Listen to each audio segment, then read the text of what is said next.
mañana vamos a continuar con la serie de sermones sobre la primera carta del apóstol Pedro. Así que vamos a abrir nuestras Biblias allí, Primera de Pedro, capítulo 2. Y hoy estaremos meditando en los versículos del 4 al 10.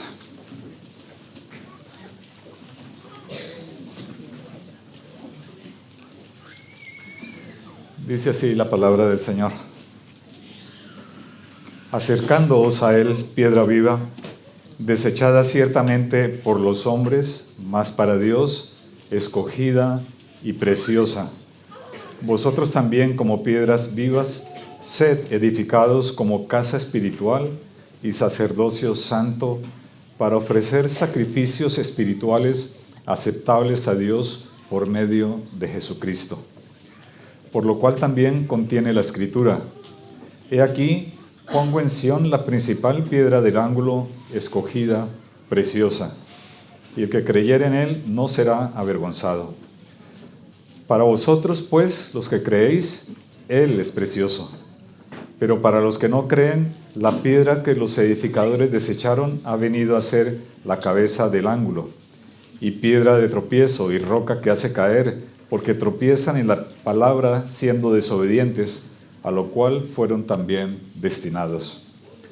Mas vosotros sois linaje escogido, real sacerdocio, nación santa, pueblo adquirido por Dios, para que anunciéis las virtudes de aquel que os llamó de las tinieblas a su luz admirable.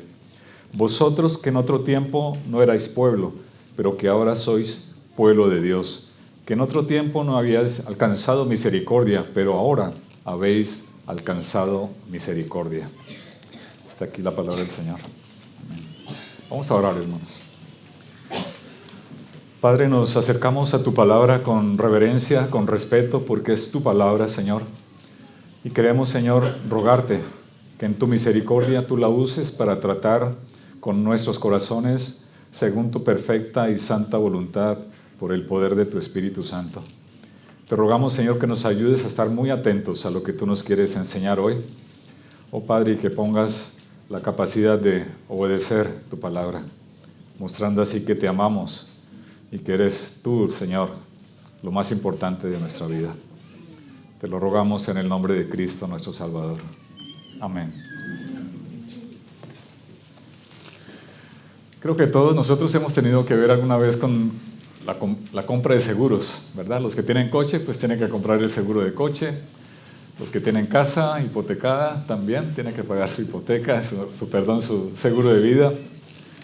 Los que viajan, pues pagan un seguro de viaje, intentando un poco cubrir las eventualidades que se puedan presentar por el camino, para estar un poco seguros, ¿no? A partir de la compra de esas pólizas. Y hay pólizas de todo tipo, ¿no? Pólizas contra incendio, contra inundación, contra terremoto. Pólizas también para la muerte. Un seguro de muerte. Es un poco redundante la palabra, ¿no? Pues, un seguro de muerte. Lo más seguro que tenemos es eso. Y hay una frase que en ese sector se suele utilizar mucho por parte de los comerciales. Ellos dicen, es mejor tener un seguro y no necesitarlo, que necesitarlo y no tenerlo. Bueno, tiene su sentido, ¿verdad? De la importancia que pueda tener esto. Sin embargo, hay muchas personas que tienen la idea de que ser cristiano consiste en tener a Cristo como un seguro a todo riesgo. Entonces se acercan a Cristo solamente cuando están en problemas, solamente cuando tienen dificultades, pero mientras las cosas aparentemente estén normales, estén bien, mientras no haya dificultades, entonces viven distanciados de Dios, viven alejados de Él. Pero esto no es así, queridos hermanos, y Pedro nos recuerda aquí en esta lectura que acabamos de hacer, que si queremos vivir la vida cristiana real, la auténtica, aquella que crece y se fortalece, no hay otra opción posible que acercarnos para permanecer al lado de nuestro Salvador, el Señor Jesucristo. No existe una opción intermedia. O bien te acercas a Cristo y vives junto a Él, o bien lo desechas y construyes tu vida tropezando continuamente en las dificultades que vas a ir encontrando. La palabra lo que nos enseña, o lo que nos quiere enseñar hoy es esto, y quiero que esto quede grabado en sus corazones como el resumen, la síntesis de lo que nos enseña la palabra. Solamente permaneciendo junto a Cristo seremos edificados en santidad y nuestra vida será agradable a Cristo, a Dios. Y Pedro, en primer lugar, explica el cómo y el por qué razón somos edificados. Y luego en su argumentación presenta un contraste, el contraste que podemos llamar el contraste de Cristo, como piedra angular para los que creen y como piedra de tropiezo para los incrédulos. Y finaliza con un gran mensaje de aliento para todos los creyentes, todos aquellos que tenemos una nueva identidad en Cristo. Ese es el panorama, el esquema general del texto de esta mañana. Vayamos entonces a la primera parte, que la encontramos en los versículos 4 y 5. Siendo edificados en santidad, ¿cómo y para qué? Pedro está utilizando una metáfora, la metáfora de la construcción, y en este caso la construcción de un templo. Todos recordamos cómo en el Antiguo Testamento se daban todos los detalles de cómo se debería levantar el tabernáculo en ese trayecto del pueblo de Israel mientras llegaba a la tierra prometida, y luego cómo debería levantarse ese templo fantástico que hizo Salomón, con todos los detalles. El Señor dictó las medidas, los materiales, la forma en que debería hacerse, construirse aquel templo, y lo hizo sencillamente por una razón, porque el tabernáculo y el templo simbolizaban la misma presencia de Dios en medio del pueblo. Por lo tanto, tenía que hacerse según los criterios de Dios, según sus condiciones, y no según las condiciones del pueblo. Por eso eran tan precisas todos los detalles, ¿no? Los materiales, los colores, las formas en que debería hacerse. Si leemos allí cómo Salomón edifica el templo, dice que las piedras se labraban en otro lugar para que cuando llegaran al sitio donde iba a estar el templo no hubiese absolutamente ningún ruido, ningún golpe.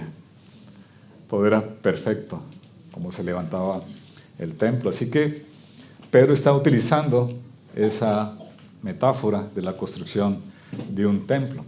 Y si notamos el texto bíblico, vemos que Pedro sigue una secuencia especial, una secuencia perfecta. Nos habla de la piedra angular, luego habla de las piedras vivas, sobre las cuales se edifican el templo, luego hablan del templo santo, habla del sacerdocio y habla de lo que hacen los sacerdotes, que es ofrecer sacrificios. Ahí está la secuencia perfecta, ¿no? Piedra principal, angular, otras piedras vivas, la casa espiritual que se edifica, el sacerdocio santo y los sacrificios espirituales. Está la secuencia de la construcción. Veamos algunos detalles de esa secuencia. En primer lugar, Pedro cita a la piedra viva, apuntando a Cristo, ¿verdad? Aquí no hay ningún lugar a dudas, está señalando a Cristo. Él utiliza una paradoja, porque la piedra en sí misma es un objeto inerte, pero lo llama piedra viva. Piedra viva, ¿no? Es una paradoja. Básicamente lo que Pedro intenta hacer es marcar una diferencia radical entre un templo, una construcción física y una edificación espiritual. El tabernáculo, el templo físico, era solamente una sombra del templo real, de la casa espiritual real. Era el tipo que apuntaba a lo que de verdad está señalando en este texto, al templo vivo. Y dice Pedro que Cristo es la piedra angular, es la piedra principal, la piedra más importante de toda la edificación, porque todas las demás piedras están alineadas con respecto a aquella piedra principal para que el edificio se pueda sustentar y quede bien construido. Cristo es la piedra viva. Luego señala que nosotros como creyentes somos piedras vivas también. Y somos vivos porque Él nos dio vida cuando estábamos muertos en nuestros delitos y pecados. Nos dio una nueva vida y por eso Él nos califica así como piedras vivas. Y nos acercamos al Señor. Nos adherimos a Cristo, nos pegamos a la piedra principal para seguir esa línea de referencia, para estar alineados con el Señor y como elementos vivos podamos edificar un templo que esté igualmente vivo, la construcción de la casa real del Señor, de la casa espiritual. Bien, ¿y cómo se efectúa esa construcción? Pedro lo dice allí con una palabra sencilla en la Reina Valera, dice acercándoos a Él. Acercándoos a Él. Nos acercamos. En otra traducción dice viniendo a Él.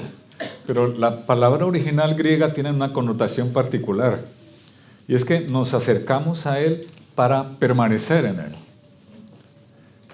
No solamente en un momento puntual de nuestra vida, nos acercamos para estar con Cristo siempre, para seguir esa línea de referencia. Venimos para quedarnos con Cristo, en otras palabras. Él es realmente nuestro destino, Cristo. No venimos a Él de visita. No venimos una vez en la vida cuando nos convertimos al Señor y luego comenzamos a vivir una vida como si no existiera Cristo en medio nuestro. No venimos a Cristo cada domingo cuando venimos al culto. Venimos para quedarnos a Él cada segundo de nuestra vida. Y eso es a lo que apunta el apóstol Pedro. No es como cuando vamos a la oficina de seguros, ¿no? Que lo compramos allí, compramos la póliza y luego nos acordamos cada X tiempo, cada mes, de pagar una cuota para que el seguro siga vigente y estemos protegidos. Ahí, vuelvo y repito, hay muchos que piensan que el cristianismo es esa, que cada domingo están pagando una cuota para no perder el seguro que Cristo les ofrece. Vuelvo y repito, eso no es la vida cristiana. La vida cristiana significa permanecer en Cristo, permanecer a su lado. ¿Y cómo permanezco en Cristo? Es la pregunta. ¿Cómo me acerco a Él para seguirlo cada día? Bueno, la palabra nos enseña cómo hacerlo. Nos acercamos a Cristo como María se acercó a sus pies para escuchar sus palabras. Nos acercamos a Cristo cuando venimos a escuchar la predicación de la palabra. Nos acercamos a Cristo cuando venimos a escuchar sus enseñanzas. Nos acercamos a Cristo cuando abrimos la palabra y la leemos, la estudiamos, meditamos en ella, reflexionamos en lo que el Señor nos está diciendo a través de ella. También nos acercamos a Cristo como Nicodemo, cuando tenemos dudas, cuando tenemos inquietudes en nuestro corazón. Venimos a Él a preguntar directamente. Señor, tengo esta duda, ayúdame a resolverla. Sí, soy torpe para entenderla, por eso necesito que tú con tu Espíritu me des la capacidad de ver lo que tú me quieres enseñar. Nos acercamos a Cristo como la mujer que fue y tocó el borde del manto del Señor, porque sabía que Él tenía poder para sanarla. Así nos acercamos a Cristo con fe. Nos acercamos a Cristo como Zaqueo, buscando que Él nos cambie, que Él transforme nuestra vida. Nos acercamos a Cristo sirviendo a nuestros hermanos, porque sirviendo a nuestros hermanos es como si estuviésemos sirviendo a Cristo mismo. Eso es lo que enseña la palabra de Dios, ¿verdad? Y también nos acercamos a Cristo predicándonos el Evangelio cada día. Sí, hermano, estudia estas palabras. Vengo a Cristo para abrazarme a Él. Vengo a Cristo para abrazar su cruz, para mirar sus manos horadadas, para mirar su costado traspasado y entender que su sacrificio ha sido suficiente para que Dios me haya perdonado, para ser aceptados delante del Padre, para entender que he sido adoptado como hijo suyo y que así Él me ha dado vida. Por eso necesito el Evangelio cada día. Por eso necesito correr a Cristo constantemente para recordarme quién es Él y cuánto necesito de Él y cuánto ha hecho Él por mí y cuánto el Señor me ha perdonado y cuánto me seguirá perdonando hasta que venga a la presencia del Señor. Así que, querido hermano, ¿quieres acercarte a Cristo? Haz esto que acabamos de decir. Ven a Cristo cada día a su cruz. Trae tus penas delante de Él. Trae tus inquietudes a sus pies. Trae tus preocupaciones. Ven a Él. Él es el agua viva para calmar tu sed. Él es el pan de vida para alimentarnos. Él es el que nos sostiene. Él es el que nos hace crecer en santidad. ¿Y qué pasa con las piedras vivas cuando se unen y permanecen en Cristo? Bueno, sigamos leyendo el texto. ¿Qué es lo que sucede? Dice el versículo 5, vosotros también como piedras vivas, sed edificados como casa espiritual. Realmente aquí se ha traducido como un imperativo, pero el verbo correcto es un impersonal continuo. Significa que estamos siendo edificados como casa espiritual cada día que estamos al lado de nuestro Señor. Mientras permanecemos a su lado como piedra viva que es, Él se encarga de edificarnos en santidad como la morada de Dios, como iglesia santa. Dios va poniendo cada una de sus piedras alineadas con nuestro Salvador en el sitio que nos corresponda a cada uno de nosotros. Y así somos edificados en santidad. Esa es la respuesta al cómo somos edificados. Así que, hermanos, si tú quieres crecer, no hay nada más que hacer que estar cada día al lado de Cristo. Cada día a su lado. Todo momento, toda circunstancia, sometida a los pies de Cristo.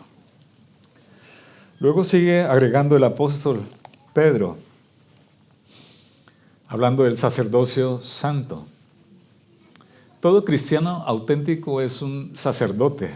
Esta fue una de las reivindicaciones de la Reforma, el sacerdocio universal de los creyentes. Hemos sido apartados, destinados a la adoración del Dios 3 veces santo. Calvino dice lo siguiente: es un privilegio, un honor singular que Dios no solamente nos consagre como templo para sí mismo en donde Él mora y le adoramos, sino que también nos constituya sacerdotes. Sí, yo sé que ahora la palabra sacerdote muchas veces la relacionamos con el catolicismo, ¿no? Con un vestido un poco raro, con una persona muy distante. Pero el sacerdocio bíblico es otra cosa. El sacerdocio bíblico es una provisión del Señor de hombres seleccionados, apartados para su servicio, de una familia concreta, destinados para honrar el nombre del Señor allí en el templo construido. Allí ellos tenían que servir, cuidando del templo, velando por el bien de ese lugar donde habitaba la presencia del Señor. Y sobre todo, haciendo sacrificios al Señor. Así que esta es la respuesta a la segunda pregunta. ¿Para qué nos acercamos al Señor? Allí lo dice, ¿no? Para ofrecer sacrificios espirituales aceptables a Dios por medio de Jesucristo. A fin de ofrecer, dice otra traducción, sacrificios espirituales. Esa es nuestra finalidad como creyentes, estando al lado de Cristo, ofrecer sacrificios espirituales. Sí, es verdad que Cristo fue el último de los sacrificios. El último porque no hay más sacrificio posible, ¿verdad? Con respecto a la limpieza de nuestro pecado. No hace falta más sacrificios por la culpa. Pero entonces la pregunta es, ¿a qué tipo de sacrificio se refiere el apóstol Pedro cuando habla de que nosotros somos un sacerdocio santo destinados a ofrecer sacrificios espirituales agradables al Señor?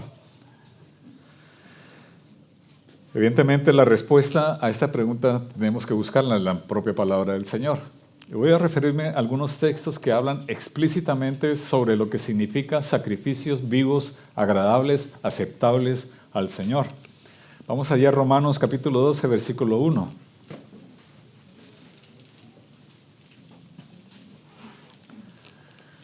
Dice así la palabra: así que, hermanos, os ruego por las misericordias de Dios que presentéis vuestros cuerpos en sacrificio vivo, santo, agradable a Dios, que es vuestro culto racional. Aquí no se está refiriendo específicamente o diferencialmente al cuerpo físico, a esta carne. Se está refiriendo a la integridad nuestra como seres humanos. Está hablando de eso justamente, que nosotros íntegramente, todo nuestro ser está dedicado como un sacrificio que agrada al Señor, apartado para servir a Cristo. Está hablando de la integridad de nuestra vida cristiana. No nos guardamos nada para nuestro propio provecho. todo lo ofrecemos al Señor. Toda nuestra vida, todas nuestras capacidades, todos los talentos que Él nos ha dado, todas las virtudes que en su gracia nos ha impartido. Todo lo ofrecemos para la gloria del Señor. No nos guardamos nada. En nuestro corazón no debe haber lugar para un trastero donde guardar aquello que sobra y que no queremos ofrecer al Señor. No debemos mirar hacia atrás como mirando la Sodoma que dejamos cuando el Señor nos llamó a su redil. No miramos al Egipto de nuestra esclavitud, anhelando los puerros, las cebollas y los ajos. Miramos adelante a Cristo. Él es nuestra meta. Queremos parecernos a nuestro Salvador.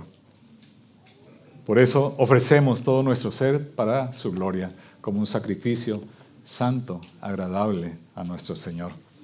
Así que se refiere a la integridad, a la totalidad de nuestro ser ofrecido al Señor, sin quedarnos nosotros con ningún espacio en nuestro corazón para nosotros mismos.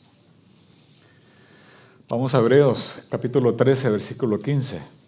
También de forma explícita nos ofrece la palabra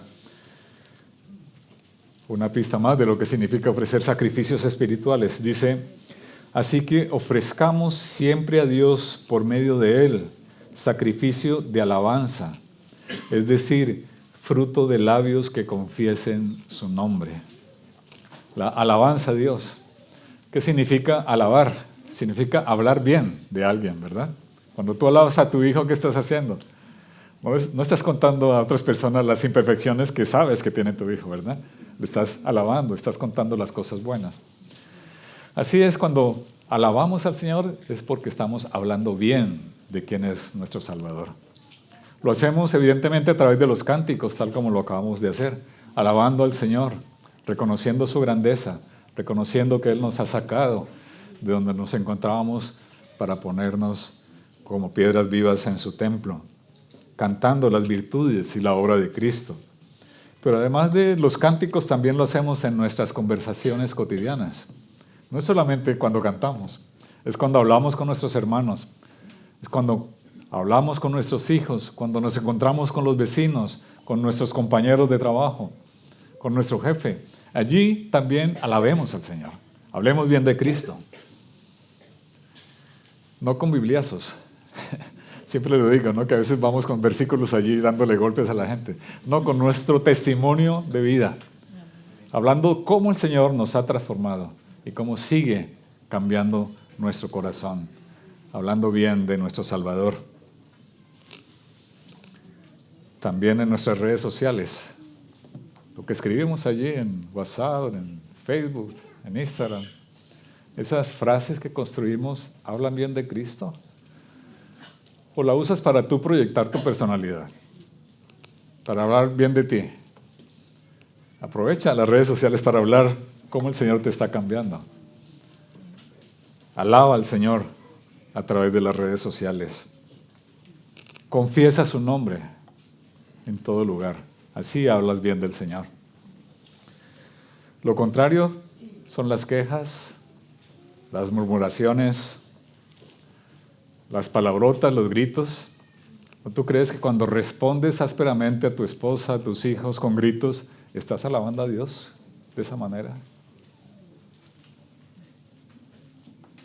¿Crees que cuando murmuras de otra persona estás adorando al Señor con tus palabras?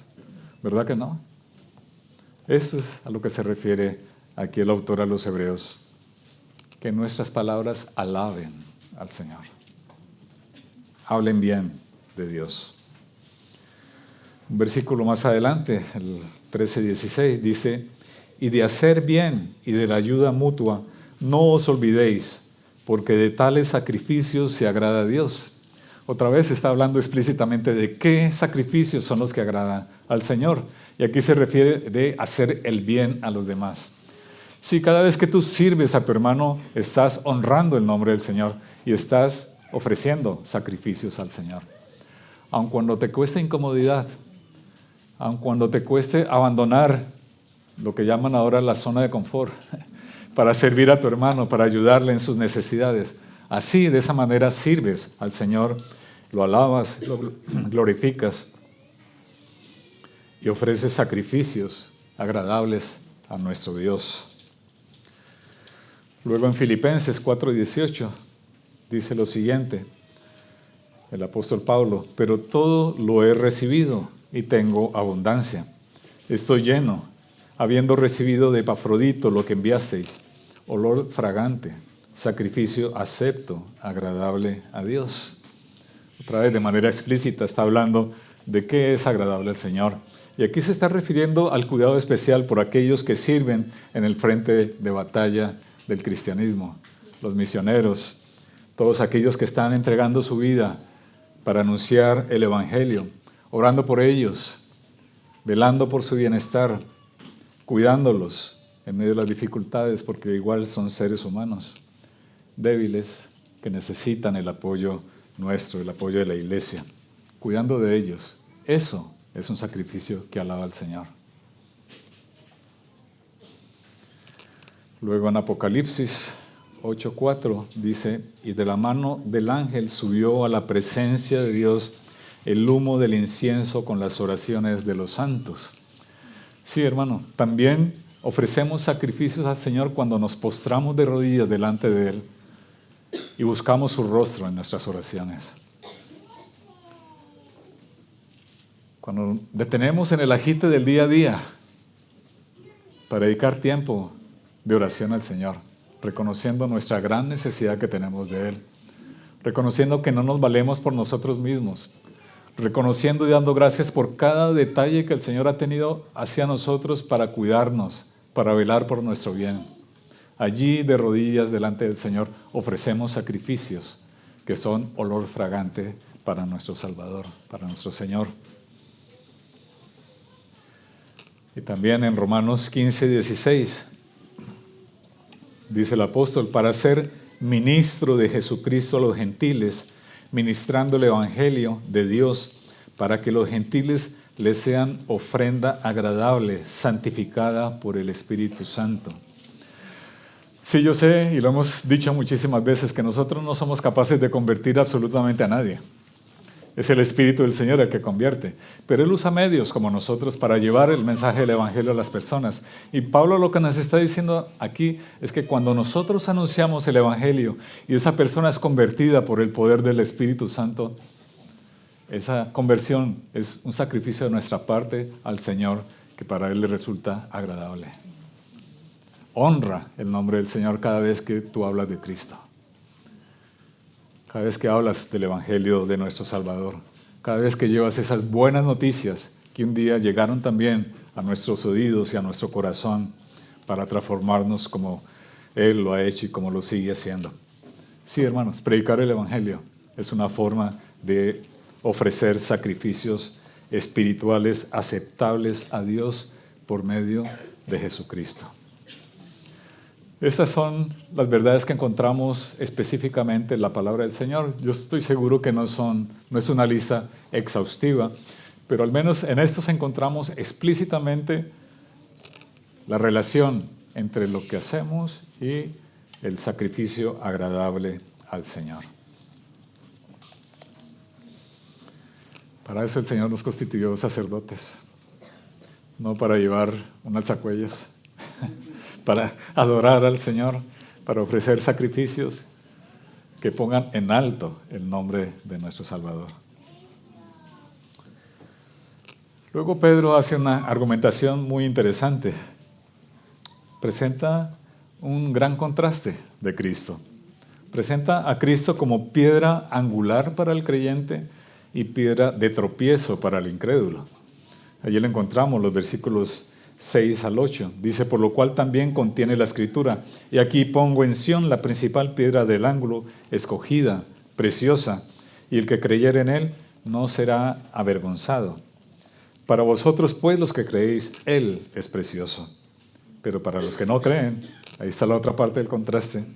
La piedra que los edificadores desecharon ha venido a ser cabeza del ángulo y piedra de tropiezo y roca que hace caer, porque tropiezan en la palabra siendo desobedientes, a lo cual también fueron destinados. Ese es el gran contraste de Cristo. Piedra angular o piedra de tropiezo. Piedra escogida y preciosa o piedra desechada. Piedra para construir, para edificar o piedra para derribar. Piedra que no causa vergüenza o piedra de escándalo. Eso es lo que dice el apóstol cuando cita estos textos. El gran contraste. Todos estamos alineados con uno de esos dos contrastes. O tenemos a Cristo como nuestra piedra angular, como nuestra piedra escogida, preciosa, la que nunca nos dejará avergonzados, o despreciamos, desechamos a Cristo. No le creemos y lo hacemos a un lado y tropezamos constantemente en la vida. Y aquí el apóstol Pedro está citando un texto de Isaías. Es interesante cómo el apóstol está citando constantemente versículos del Antiguo Testamento. Lo estamos viendo, ¿verdad?, en el estudio de Primera de Pedro. Constantemente acude al Antiguo Testamento para traerlo de manera aplicada a la vida en el tiempo de la gracia del Señor. Así que cita Isaías 28:16, que dice lo siguiente: por tanto, así dice el Señor Dios, y leo de la Biblia de las Américas: he aquí pongo por fundamento en Sión una piedra aprobada, una piedra angular, preciosa, fundamental, bien colocada. El que crea en ella no será perturbado. Y esa palabra perturbado también se podría traducir, no sería avergonzado, no será deshonrado, no será confundido. Piedra angular era en aquel entonces la piedra que se colocaba en la esquina de la edificación. Esa piedra era muy importante porque estaba guiando a los obreros durante su trabajo. Servía para determinar cada medida del resto de la construcción. Toda la construcción quedaba alineada con la piedra angular. Y por eso la piedra angular era una piedra muy escogida. Era una piedra grande, sólida. Era la mejor que se podía elaborar, con las superficies completamente rectas. No había ninguna fisura en ella. Así que ese concepto de piedra angular nos está hablando de las perfecciones de Cristo, en términos espirituales. Cristo fue probado y aceptado por el Padre. Él es la única piedra capaz de sostener a su iglesia.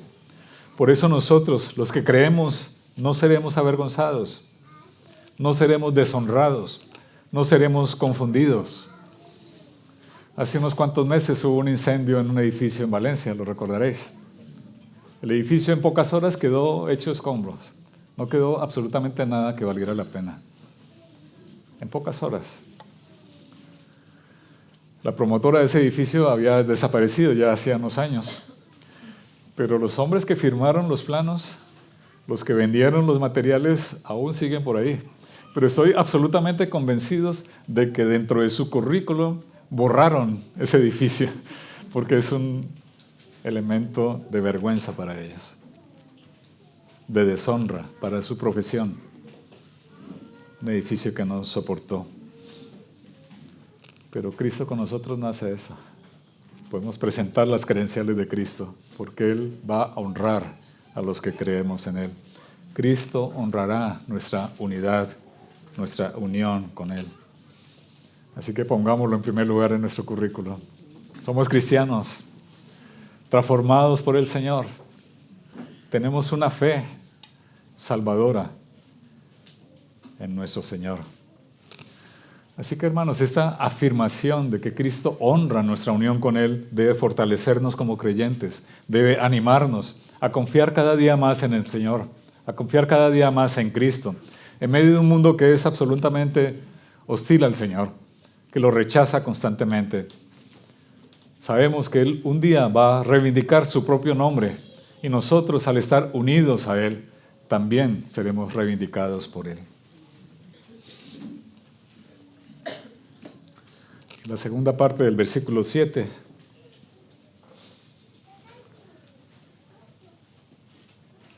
dice eso, pero para los que no creen, dice la Reina Valera, se podía traducir desde el original como los que se niegan a creer.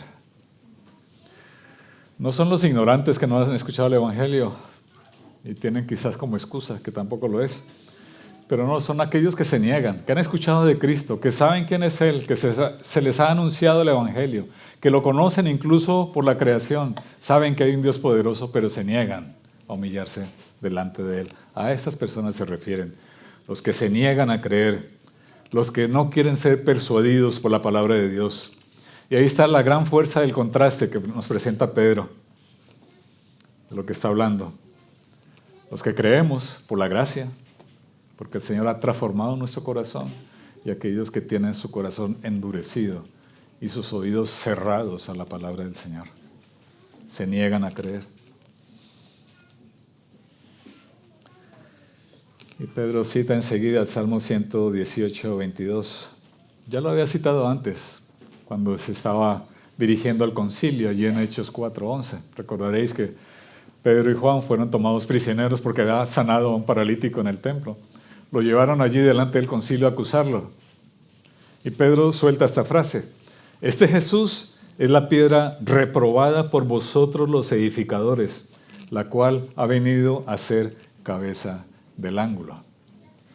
Hay un tono de ironía en la frase de Pedro, en estas palabras, porque los que estaban allí reunidos en el concilio eran los edificadores de Israel.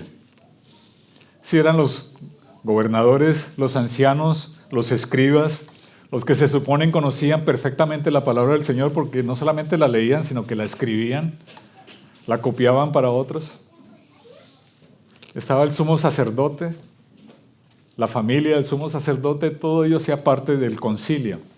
Y Pedro le dice: ustedes son los edificadores y desecharon a Cristo. Él ha venido a ser cabeza del ángulo. Y agrega en el versículo 8, otra vez está citando el Antiguo Testamento, está citando a Isaías 8. Y piedra de tropiezo y roca que hace caer, roca de escándalo, roca de vergüenza, se podría traducir también. No sé si tú alguna vez has caído en la calle porque te has resbalado, porque has tropezado por ahí con una losa. ¿Qué has sentido cuando has caído allí en la calle? Bueno, has sentido un poco de vergüenza, ¿no? Que te han visto caer, rodar por el suelo y quizás te sientes torpe. Sientes enfado con esa losa que estaba allí salida, ¿verdad? O con la cáscara de naranja que han dejado tirada en el suelo. Y también sientes dolor porque te has dado un golpe, ¿verdad? Te has hecho daño. Eso pasa cuando tropezamos, cuando caemos. Y eso sucede, nos reímos, pero eso sucede a los que no creen en Cristo. Van a caer, dice el apóstol. Van a sentir vergüenza el día que estén delante del Señor en el juicio. Van a sentir enfado por haberse negado a creer en el Salvador. Y van a sentir dolor eternamente alejados del Señor. Ellos van a tropezar en la palabra porque han escogido desobedecerla. Y notemos que hay una progresión en estas palabras del apóstol Pedro. Hay incredulidad. La incredulidad genera desobediencia y la desobediencia produce caída. Ahí está esa secuencia. Incredulidad, desobediencia y caída es como una ley espiritual. Es una ley como la ley de la gravedad. Siempre se cumple. Siempre se cumple. Cuando nosotros somos incrédulos en algunos mandatos que el Señor nos da, entonces desobedecemos y entonces caemos. Ocurrió desde Génesis capítulo 3. Incredulidad, desobediencia, caída. La palabra dice: no dejes de congregarte.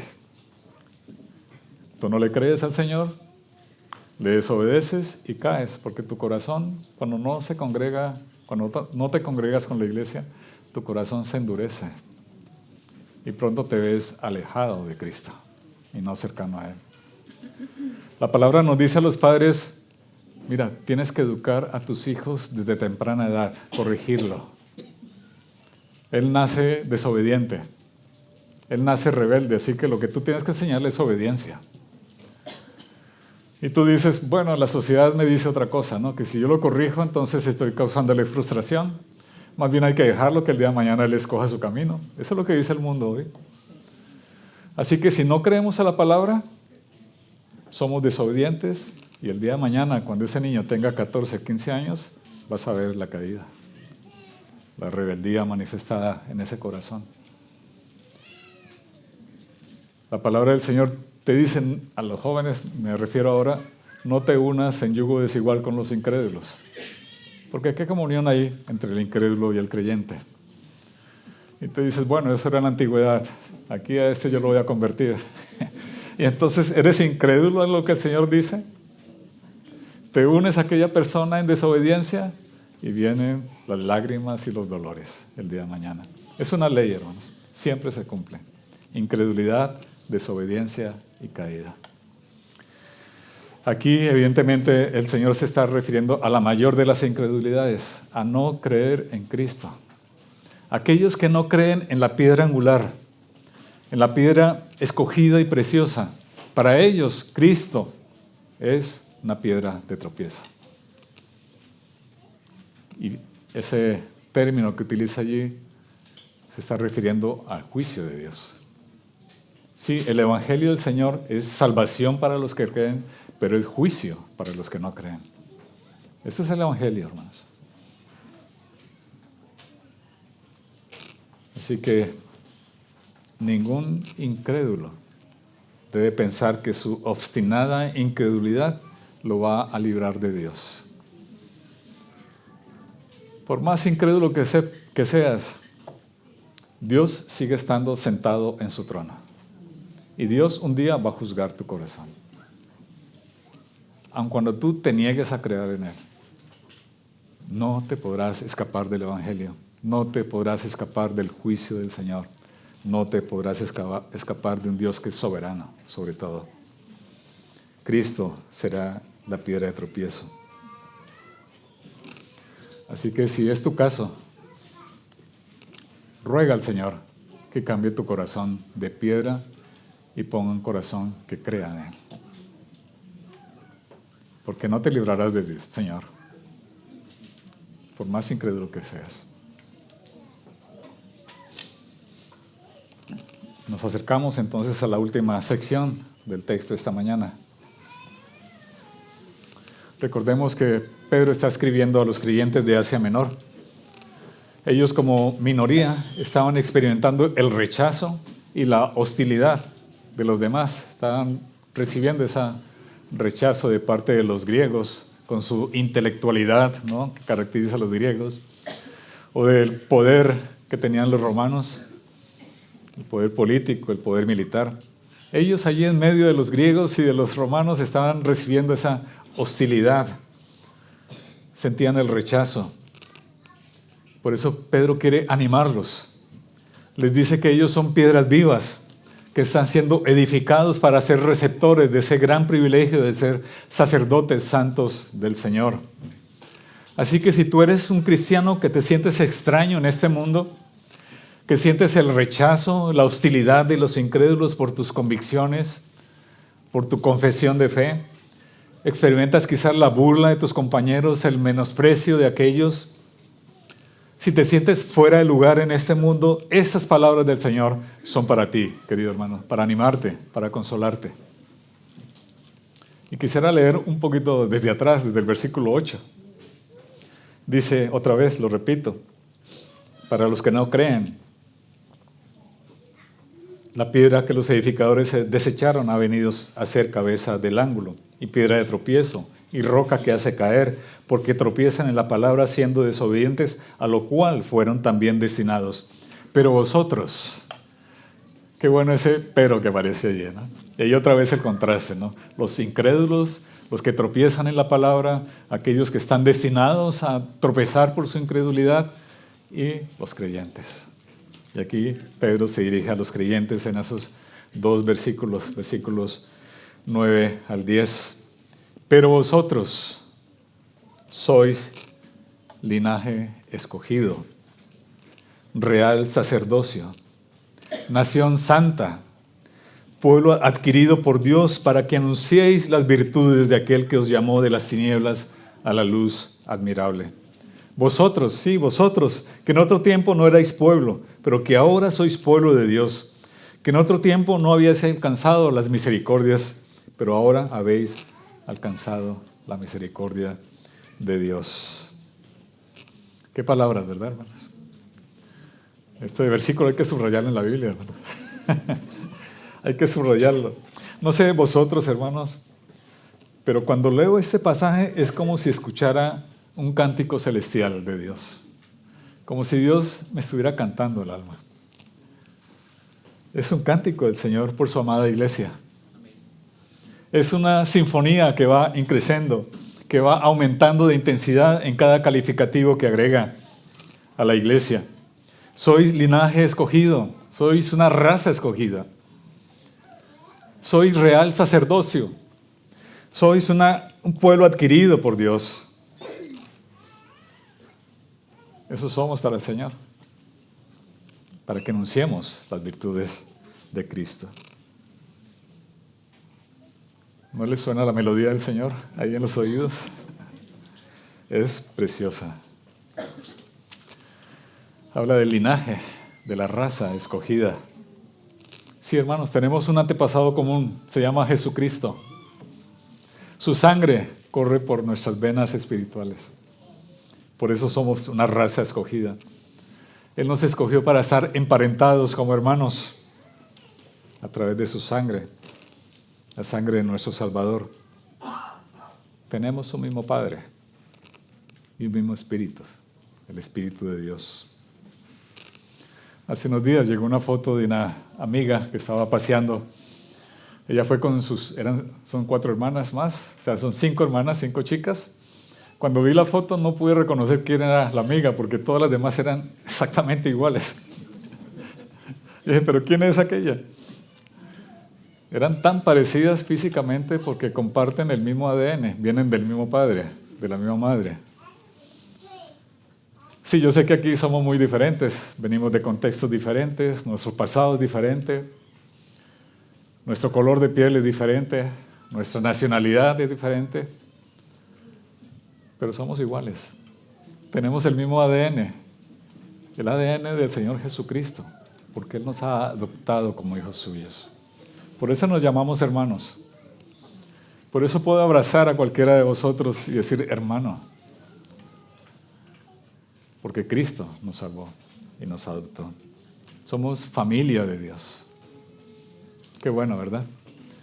Qué bueno que cuando vamos a otro país y nos congregamos en la iglesia, allí nos sentimos como en casa. ¿No ha pasado eso?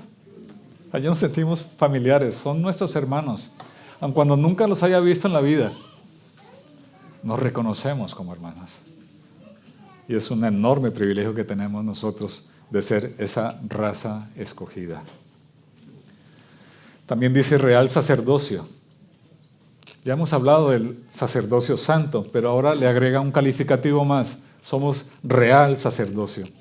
Eso está indicando que pertenecemos a un reino, que tenemos un rey, que ese rey se llama Jesucristo, el Señor de señores, el Rey de reyes, delante del cual toda rodilla se va a tener que doblar un día. Hoy lo hacemos nosotros con gratitud. Doblamos nuestras rodillas delante de nuestro Rey. Y allí permanecemos junto a Él. Por eso somos sacerdotes reales, por pertenecer a nuestro Rey. También dice que somos nación santa. Tenemos una ciudadanía santa. Ser nación es más que ser un grupo de personas, hermanos. Ser nación significa que tenemos un mismo pasaporte. Sí, tenemos el sello del Espíritu en nuestro corazón y eso nos hace pertenecer a una nación que nos identifica, la palabra del Señor, como nación santa. Tenemos una constitución común, esa, la palabra del Señor. Ella es la que manda nuestra vida. Tenemos las mismas normas del Señor. Y agrega que somos pueblo adquirido por Dios. Somos posesión de Dios, dice otra traducción. Somos un pueblo especialmente amado por el Señor. Fuimos comprados por la sangre de Cristo y por eso le pertenecemos al Señor. Somos posesión suya.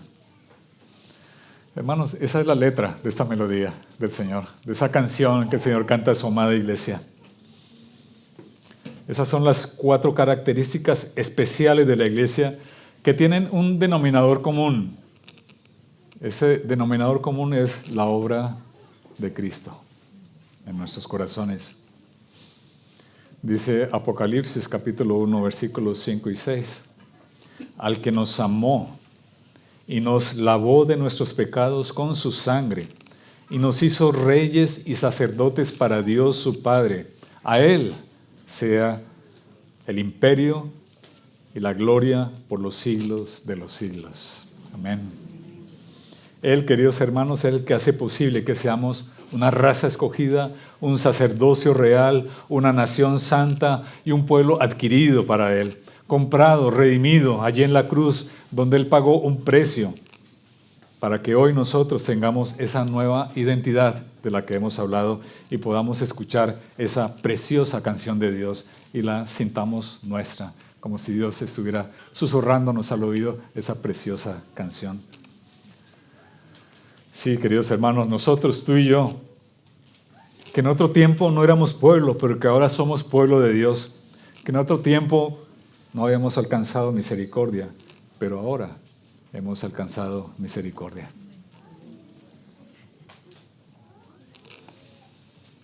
Qué palabra de aliento, ¿verdad, hermanos?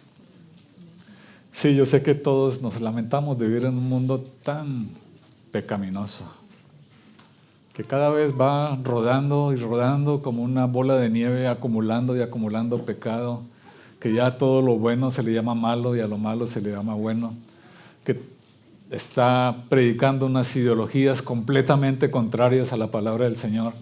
Y allí en medio de ese mundo vivimos tú y yo. Y a veces nos sentimos abatidos, muchas veces nos sentimos asqueados del pecado. A nosotros, en medio de este mundo, el Señor nos dice estas palabras para que nos alentemos, para que continuemos cerca de Cristo y Él siga construyendo una nación santa para su gloria. Y así, queridos hermanos, terminamos esta sección que comenzó en el capítulo 1, versículo 13. Concluye hoy en el versículo 10, que está hablando de los fundamentos de la santidad. Nos está diciendo que tenemos una nueva identidad y estamos llamados a ejercer esa nueva identidad. Y haciendo un breve recorrido, la iglesia es el nuevo Israel, nos ha enseñado Pedro, que ha dejado su antigua manera de vivir. Es el nuevo pueblo santo de Dios que va en una peregrinación por este mundo, después de haber sido redimidos por la sangre del Cordero.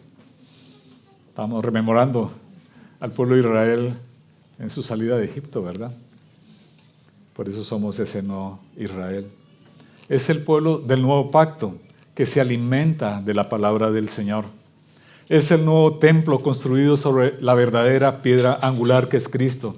Y es el nuevo reino de sacerdotes quienes sirven a Dios como sus representantes delante de las naciones. Y en el ejercicio de esa nueva identidad, Dios nos demanda 2 encargos: ofrecer sacrificios aceptables a Dios por medio de Jesucristo y anunciar, proclamar las virtudes, las proezas, la grandeza de nuestro Salvador, de aquel que nos llamó de las tinieblas a la luz admirable, hablando bien de Cristo cada día. Por eso, hermanos, vuelvo al punto inicial. Solamente permaneciendo en Cristo seremos edificados en santidad y nuestra vida será agradable a Dios. Amén. Oremos al Señor.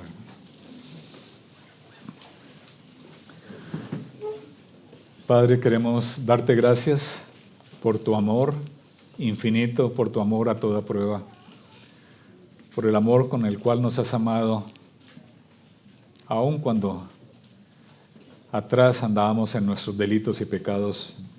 Tú nos amaste, Señor, y tu Hijo vino para redimirnos y pagó un precio en la cruz para que hoy seamos llamados raza escogida, nación santa, pueblo adquirido por ti, sacerdocio real.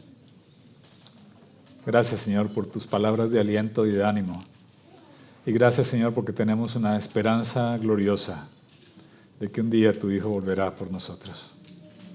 Ayúdanos a vivir mientras llega ese día, Señor, delante de ti, delante de tu rostro, en santidad. Te lo pedimos en el nombre de Cristo. Amén.